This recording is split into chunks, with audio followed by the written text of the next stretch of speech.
বাংলা সাহিত্যের যুগ প্রবর্তক ও অমৃতাক্ষয় ছন্দের জনক কবি মাইকেল মধুসূদন দত্তের ১৫৩তম মৃত্যুবার্ষিকী আজ। ১৮৭৩ সালের এই দিনে কলকাতার অলিপুর হাসপাতালে চিকিৎসাধীন অবস্থায় এই কালজয়ী সাহিত্যিক শেষ নিঃশ্বাস ত্যাগ করেন। ১৮২৪ সালের ২৫শে জানুয়ারি যে শহরের কেশবপুর উপজেলার সাগরদাড়ি গ্রামে জমিদার পরিবারে জন্মগ্রহণ করেন তিনি। তার বাবা রাজনারায়ণ দত্ত ও মা জাহ্নবী দেবী ১৮৫৩ সালে খ্রিস্ট ধর্ম গ্রহণ করে তার নামের সঙ্গে মাইকেল যুক্ত হয়।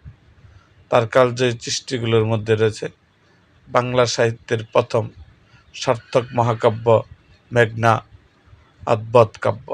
এছাড়া তার উল্লেখযোগ্য রচনার মধ্যে পদ্মাবতী ও কৃষ্ণকুমারী নাটক, একেই বলে সভ্যতা ও ভূর শালিকের ঘাড়ে রূপ অশাসন এবং বর্জা অঙ্গনা কাব্য, বীরঙ্গনা কাব্য, চতুর্পদী কবিতাবলী অন্যতম।